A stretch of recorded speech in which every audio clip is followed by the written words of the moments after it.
Hi guys, welcome back to my channel. তো আমি চলে এসেছি আজকে আপনাদের কাছে। এই প্রচুর সকাল থেকে বৃষ্টি হচ্ছে, বর্ষার দিন। তো বর্ষার দিনে কী রান্না টান্না হবে সেটাও একটুখানি ভেবে নিচ্ছি। তো দেখুন না কীভাবে বৃষ্টি হচ্ছে, চলুন আপনাদের দেখুন। বৃষ্টি পড়ছে, মেঘলা আকাশ।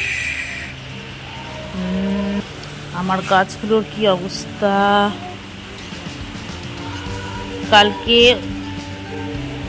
আমার মানে বেল ফুল হয়েছিল 3টে, জগন্নাথ দেবকে অর্পণ করেছি যেহেতু রথ ছিল।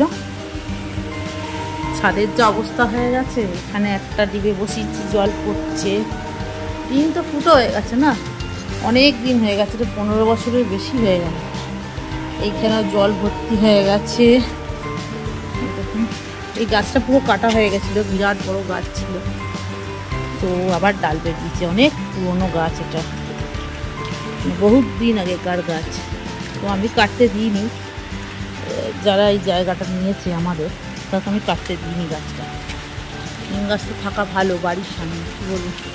আর ওই যে দেখতে পাচ্ছেন কত ডাব হয়েছে, ওদের বাগানে কিন্তু প্রচুর ফল হয় জানেন তো। দেখুন দেখাচ্ছি ডাবগুলো। ও যেন মনে হচ্ছে গিয়ে পেরে নিয়ে চলে আসি।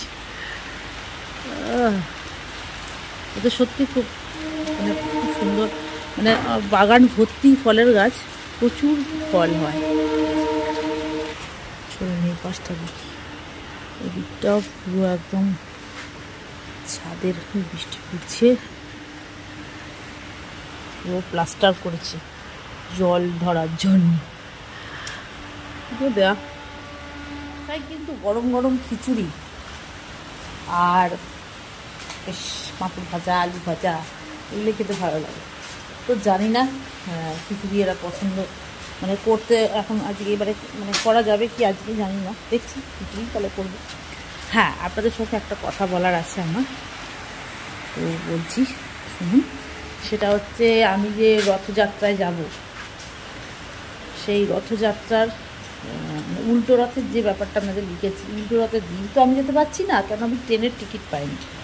হট করে আমার ঠিক হয়েছে যে আমি আর আমার ছেলে যাচ্ছি। তো ছেলে বললো যে আগের বছর তুমি রথ দেখে এসছো, আমাকে এবছর রথ দেখাতে হবে। তো সেই কারণে আমি আর আমার ছেলে দুজন মিলে যাবো বলে ঠিক করেছি। আর হুট করতে আমি দোকানে মানে টিকিটের কাউন্টারে গেছি ছুটে, তো বললো যে মানে যারা টিকিট কাটে আর কি, তো বললো যে টিকিট একটাও নেই, তো আপনার ডেটের সাথে ম্যাচও করছে। তাই বললাম তাহলে দেখতে পারবো না, আগের বছর যেহেতু দেখেছি। আর এত সুন্দর পুরীর রথ হয় না, সত্যি দেখার মতো, মানে একবার দেখলে মনে হবে যেন বারবার ছুটে যায়। আর আমার যতদূর মনে হয় সোজা রথটা হয়তো কারুকার্য করা থাকে, অনেক রকম ব্যাপার থাকে, প্রচুর ভিড়ের ভয়তে আমি সোজা রথটা কোনোদিন যাইনি। ইচ্ছে আছে, তা জানি না প্রভু কী করে। তো এই উল্টো রথটায় আমি আর মা গেছিলাম আগের বছর, মানে 2024-এ। সেটা ভিডিও আপনাদেরকে দেওয়া রয়েছে, দেখে নেবেন। শর্টও দিয়েছি, লংও দেওয়া আছে। আর এই 2025-এ আমি আর আমার ছেলে যাচ্ছি। সেটা রথের দিন আমি কিন্তু যাচ্ছি না, মানে টিকিট পাইনি তাই যাচ্ছি না, নয় টিকিট পাইনি তাই। টিকিটটা পেয়েছি আমি 7ই জুলাই, মানে তাও আবার পেয়েছি ধৌলির টিকিট, ধৌলি এক্সপ্রেস, দুটোই যাতায়াত, তাও এসি পাইনি, এমনি নন এসি। আর আমি যেভাবে ঠাকুর নিয়ে যাবে সেভাবেই যাব, কিছু এখানে করার নেই। ঠাকুর যদি একটা পাতাও না হেলায় সেখানে আমরা কিছু করতে পারবো। তো তবু আমি পেয়ে গেছি, এটাই হচ্ছে মানে বিশাল ব্যাপার।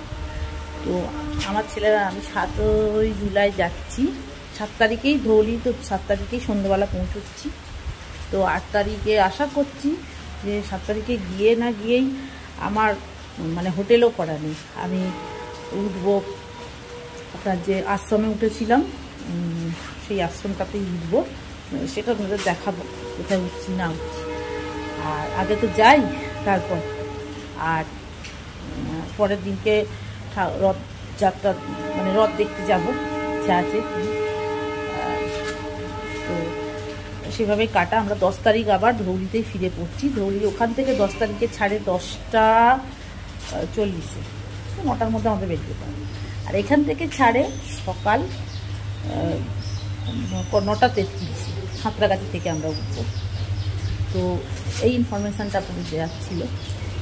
আজকে আর কী আর বলবো বা সেই জন্যে আপনাদের বলে দিচ্ছি যে আপনারা হয়তো বলবেন উল্টো রথের পোস্ট দিয়েছি, কিন্তু উল্টো রথের দিন আমি যেহেতু টিকিট পাইনি, প্রচুর টিকিটের খাতে যেখানেই যাবেন না কেন এখন যা দেখতে পাচ্ছি যে টিকিট পাওয়া মুশকিল হয়ে দাঁড়িয়েছে।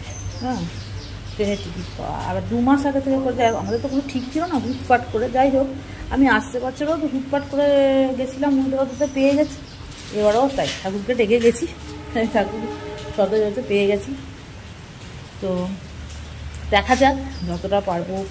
আমি আগে গিয়ে পৌঁছোই, রুম টুম করি, আমি আর আমার ছেলে যাচ্ছি, তারপরে সব কিছু। আর হ্যাঁ, আর একটা কথা, 9 তারিখে তো আমার পুরীতে আমার ফ্যামিলির সঙ্গে দেখাই হচ্ছে। কেন 9 তারিখে আমার মাসিদের দলেরা সব যাচ্ছে আর কি, মা মাসি যাচ্ছে, আমার আর ভাই যাচ্ছে, ছোটো ভাই, মানে ছোটো মাসির ছেলে, ওরা সব যাচ্ছে। তো আমার মনে হয় আমার দেখা হয়ে যাবে ওদের সাথে। 9 তারিখ বিকালটা হয়তো ওদের সাথে দেখা হয়ে যেতে পারে। আর ওরা তো থাকবে, ওরা সেই 12 তারিখে ফিরবে। তো সেই হিসেব করে যাচ্ছি, দেখা যাক করতে পারবো, আপনাদের সাথে শেয়ার করবো, দেখাবো, সঙ্গে থাকবেন আপনারা। তো এই অবধি আজকের ভিডিও। আর আমার ভিডিও যারা যারা দেখছেন, যাদের ভিডিও আমার ভিডিও ভালো লাগছে, তারা প্লিজ বেল আইকনটা টিপে দেবেন। আর লাইক, সাবস্ক্রাইব এবং শেয়ার করতে ভুলবেন না। সবাই ভালো থাকবেন, সুস্থ থাকবেন, আনন্দে থাকবেন।